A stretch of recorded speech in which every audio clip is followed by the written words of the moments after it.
My name is Simon. This happened last summer when I was 23, and even now, months later, I still replay it in my head when things get quiet. Especially at night. Especially when I'm alone. My girlfriend Cadence and I had been together a little over a year and a half. Nothing was wrong between us exactly. No big fights. No cheating. No drama. But things had started to feel routine. Predictable. We both felt it, even if we didn't say it out loud at first. Same weekends. Same conversations. Same distractions. Phones always in our hands. Notifications always buzzing. So we decided to do something different. A reset. A weekend camping trip. Just the two of us. No phones.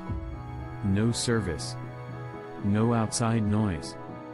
Just us, a tent, and the woods. We picked a small campground tucked inside a national forest in North Carolina. I spent weeks researching places online, reading reviews, trying to find something quiet but not completely off-grid. I didn't want a crowded campground, but I also didn't want to be miles into the backcountry with no one around at all. This place seemed perfect. Only a handful of sites. Spread far apart. Forest Service road access. Reviews described it as peaceful. Quiet. Secluded, but safe. We left Friday afternoon, around 3. Stopped for groceries near the forest entrance. Snacks. Sandwich stuff. Firewood. Beer. Nothing fancy. We joked the whole drive up, windows down, music playing, that kind of easy laughter you get when you're trying to convince yourself things are about to get better. The Forest Service road was rough. Potholes. Loose gravel. Long stretches without seeing another car. But the deeper we went, the calmer it felt. Like the world was thinning out. We pulled into the campground just before sunset. There were maybe 6 or 7 sites total. Most of them empty. Picnic tables. Fire rings. Trees spaced far enough apart that each site felt private. As we slowly drove through, I noticed one other vehicle. A blue sedan parked at a site closer to the entrance. No tent set up. No fire. No people in sight. Cadence pointed toward the far end of the campground, where the road dead-ended into the trees. That one. The last site. It sat right up against the forest. Trees thick on 3 sides. From where we parked, you couldn't see any of the other sites. It felt tucked away. Hidden. Private. Perfect. We spent the next hour setting up. Tent. Sleeping bags. Cooler. Firewood stacked nearby. Cadence was particular about how everything was arranged, like always. I didn't mind. I let her direct things while I hammered stakes and gathered kindling. By the time we finished, the sky was darkening fast. I got a fire going. Cadence made sandwiches. We sat side by side on a log, beer bottles sweating in our hands, watching the flames crackle. For a while, everything felt right. No pressure to talk. No awkward silences. Just being there together. The woods humming softly around us. Crickets. Distant wind through the trees. Around 10, Cadence grabbed her toothbrush and headed toward the spigot near the picnic tables. I stayed by the fire, poking at it with a stick, finishing my beer. That's when I noticed him. He was standing just at the edge of our site, right where the firelight faded into darkness. I jumped. I won't lie. I hadn't heard footsteps. No crunch of gravel. No rustle of leaves. One second he wasn't there, the next he was.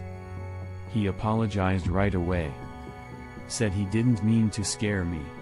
Introduced himself as Aiden. Said he was camped in the blue sedan near the entrance. Solo camping. Just wanted to say hi. He looked normal enough. Early 30s maybe. Clean clothes. No visible weapons. But there was something about him that made my skin crawl. He held eye contact too long. Unblinking. Intense. Cadence walked back toward us then, and the shift was immediate. The moment she entered the firelight, it was like I disappeared. Aiden's attention locked onto her. Complimented our sight. Said she picked a good spot. Real secluded. Asked how long we were staying. Talked directly to her, barely glancing at me. Cadence answered politely, but I could tell she was uncomfortable. Short replies. No follow-up questions. Body angled slightly away from him. After a minute or two, I cut in and said we were turning in early. Long hike planned for the morning. That seemed to do it. He nodded. Said enjoy the night. And then he turned and walked back into the darkness. No flashlight. I watched until he disappeared between the trees. Cadence and I both said the same thing at the same time. That was weird. We tried to laugh it off. Told ourselves he was just socially awkward. Lone camper vibes. But the unease stuck with us. Like a bad smell you can't quite place. We stayed up another hour, fire burning low, then finally put it out and crawled into the tent. I don't remember falling asleep. I do remember waking up. Voices. Low. Muffled. Somewhere outside the tent. It took me a few seconds to fully come to, but once I did, I knew I wasn't dreaming. It sounded like two people talking. Close enough that I could hear the cadence of conversation, but not close enough to make out words. I looked over at Cadence. She was asleep. Peaceful. Unaware. Something in me shifted. Protective. Alert. I slowly unzipped the tent, inch by inch, trying to be as quiet as possible. Poked my head out. The voices stopped instantly. Like someone had flipped a switch. I froze, listening. Grabbed my phone and turned on the flashlight, sweeping it slowly across the campsite. Nothing. No movement. No shapes. No sound except the fire crackling faintly in the pit. After a minute, I went back inside and zipped the tent shut. I told myself it was nothing. Public campground. People talk late. Maybe someone passing through. I didn't tell Cadence. I didn't want to freak her out over something I couldn't explain. The next day was actually great. We hiked most of the afternoon.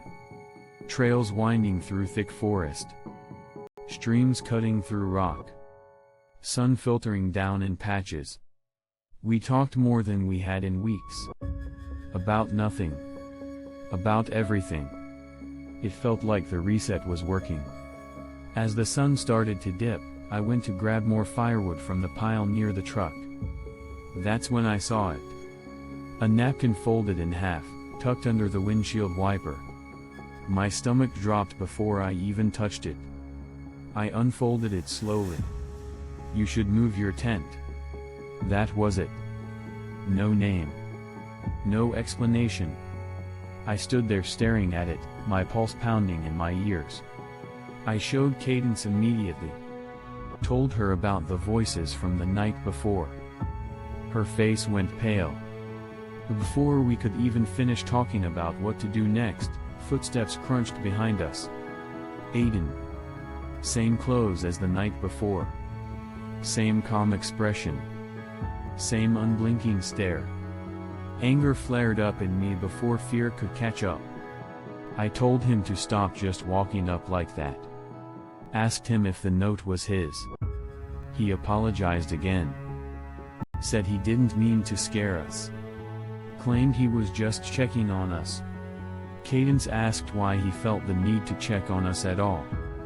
That's when his tone changed. He said he didn't want to freak us out, but weird stuff happens out here. Abandoned campsites. People leaving things behind. Sometimes people disappearing. He said it so casually. Like he was talking about the weather. He added that he'd heard people walking around his car the night before. Said he was cutting his trip short and heading out before dark. Suggested we do the same. I didn't trust him. Not fully. But something about his seriousness got under my skin. Cadence didn't hesitate. We're leaving. We packed fast. Hands shaking. Sun sinking lower by the minute. Everything suddenly felt urgent. When we finally pulled out, I noticed something that made my chest tighten. Aiden's car was still there. He was crouched by one of the tires. I stopped and rolled down the window. The tire was slashed clean open. No accident. No slow leak. A deliberate cut. He asked for a ride. Cadence whispered no before I could answer. I told him we couldn't. He nodded, like he expected it. Asked us to call the police once we had service. We drove off. About 100 yards down the road, my headlights swept across the trees. And that's when I saw them. 3 figures standing just inside the tree line. Not hiding. Not moving. Just watching us leave. I slowed instinctively, my foot hovering over the brake. Cadence screamed at me to drive. I hit the gas. We didn't speak until we hit the highway. As soon as I got service, I called 911 and told them everything. We never heard back. I still think about Aiden. I don't know if he was a warning. Or bait. Story: 2 My name is Aaron. What I'm about to tell you happened during the winter of 2021, and it's the reason I will never camp alone again, no matter how experienced I think I am. At the time, I was 30 years old and freshly divorced. Not the dramatic kind with lawyers screaming and furniture getting split down the middle. It was quieter than that. Papers signed. Apartment emptied. Life suddenly hollow. I worked remotely as an IT consultant out of Bozeman, Montana, which meant I could sit anywhere with a laptop and an internet connection. After the divorce, that freedom stopped feeling like a perk and started feeling like a curse. I wasn't sleeping. I wasn't eating right. I'd sit awake until 2 or 3 in the morning staring at the ceiling, replaying conversations that didn't matter anymore. At some point, my brain convinced itself that the only way out of that spiral was isolation. Real isolation. Not turning my phone off. Not a weekend away. I needed to disappear for a while. Camping had always been my reset button. I grew up doing it. Boy Scouts. Backcountry trips with my dad. I knew how to handle myself in the woods better than most people I knew. So one night, scrolling through forums at 2 in the morning, I found what I was looking for. An old Montana backcountry thread. No ads. No recent replies. Just people trading coordinates and vague directions to unofficial campsites deep in the Helena Lewis and Clark National Forest. No cell service.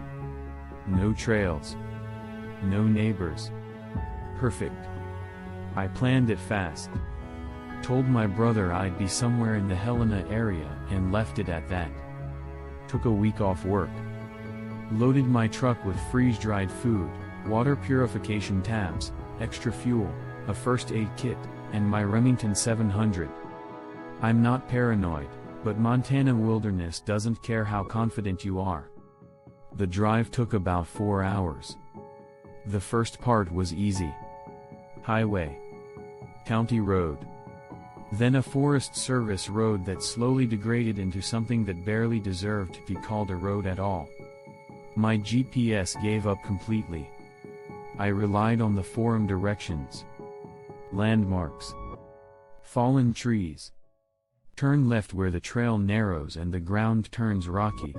I nearly turned back twice. Eventually I found it. An overgrown path barely wide enough for my truck. Branches scraping the sides. I had to get out twice to move debris.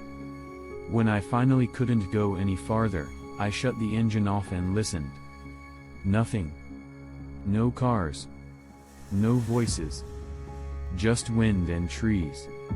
I stepped out, stretched my legs, and that's when I saw the tent. It was old. Olive green. The kind you don't see anymore. Set up in a clearing maybe 30 yards ahead. At first I assumed someone else had beaten me there. But as I got closer, I realized something was wrong. The fabric sagged like it had been there a long time. There was visible mold along the seams. The stakes looked half swallowed by the ground. This wasn't a weekend camper. I called out. Friendly. Loud enough to echo. No answer. The zipper was partially open. I don't know why I did it, but I opened it the rest of the way. The smell hit me immediately. Rot. Something sweet and sickening underneath it. Like decay that had been sealed up too long. Inside was bare. An old sleeping bag. A few rusted soup cans. And a small notebook lying near the entrance. I grabbed the notebook and got out as fast as I could, gasping for clean air. I flipped through it standing outside. Tally marks. Pages and pages of them. All grouped in sevens. The last page had 42 groups. Over 8 months. I told myself it was some survival experiment. Some off-grid guy tracking days. That explanation should have satisfied me. It didn't. I set my own camp on the opposite side of the clearing. Close enough to see the old tent. Far enough to feel separate. I didn't like the idea of losing sight of it. That first night was clear and cold. The stars were unreal. I cooked, ate, and passed out faster than I had in months. I woke up in the dark. Not groggy. Not slowly. Instantly awake. At first I didn't know why. Then I heard it. Whispering. Not right next to me. Maybe 20 feet away. 2 voices. Maybe 3. Low. Conversational. Like they weren't trying to be quiet. I froze. My heart was pounding so hard I was convinced they could hear it. I stayed completely still, listening. The whispers stopped. Then footsteps. Slow. Deliberate. Circling my tent. My hand went to my rifle without me thinking about it. I gripped it so hard my knuckles hurt. The footsteps stopped right outside my tent. Someone tugged on the zipper. I yelled. Told them I was armed. Told them to back off. Silence. Then running. Multiple sets of footsteps tearing off in different directions. I didn't sleep after that. At sunrise, I stepped out, rifle visible, scanning everything. The old tent was gone. Not collapsed. Not dragged away. Gone. No stake holes. No flattened grass.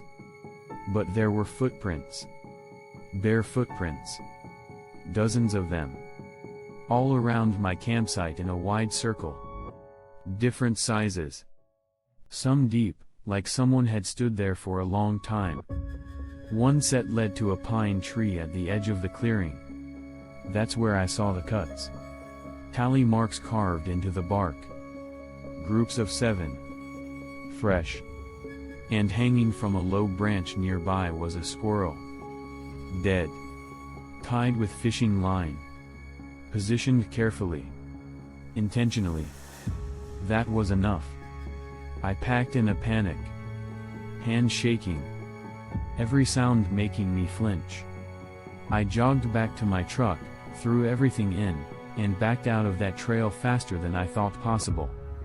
I never reported it. I didn't know who to call or what to say.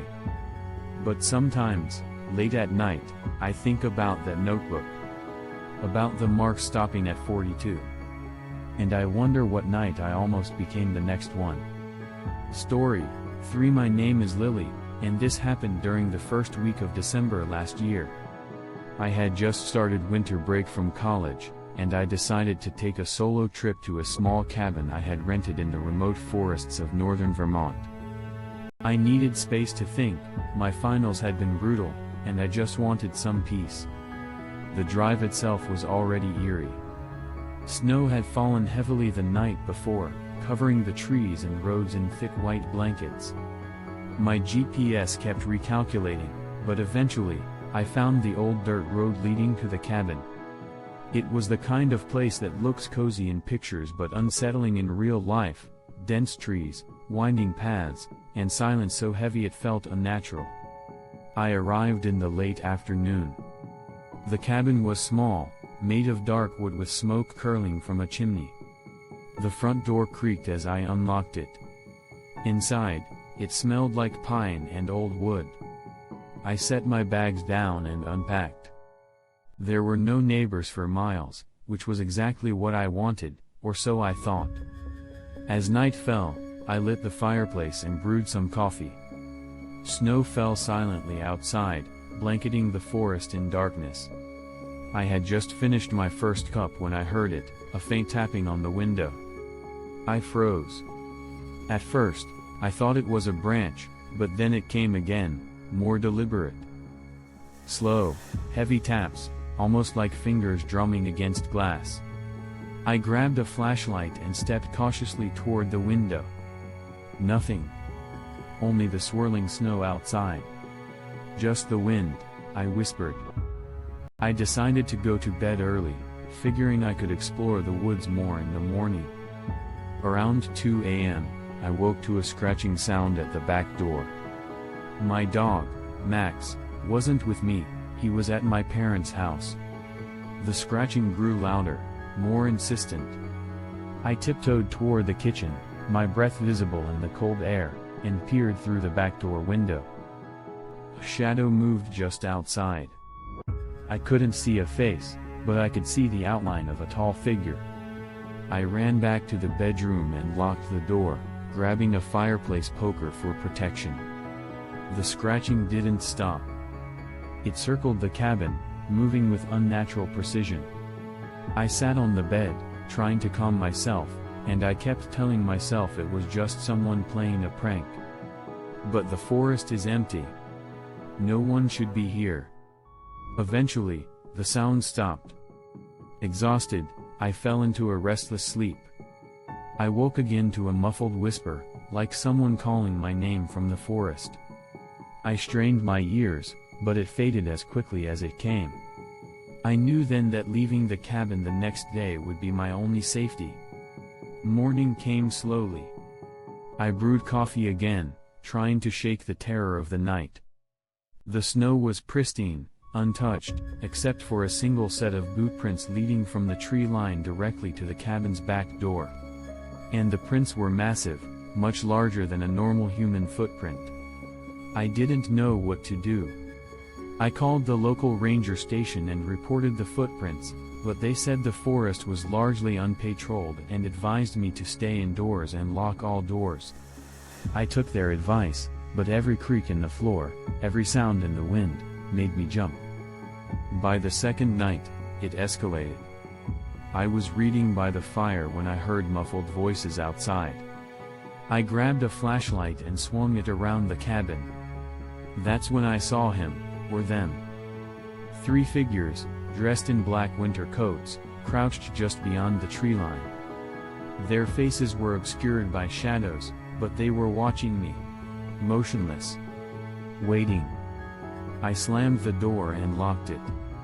My phone had no signal, so calling for help wasn't an option. I stayed awake all night, sitting by the fireplace, listening to the sounds of footsteps crunching the snow around the cabin. Every so often, one of them would tap the window, as if testing my nerves. The next day, I tried to leave. I packed my bags into the car, heart racing, and as I turned the key, something caught my eye in the snow. Drawn in the footprints, leading in a circle around my car. Not one, but 3 sets, all gigantic, all deliberate. Panic set in. I slammed the car door shut and ran back inside the cabin, wondering how they could have circled my car without me seeing them.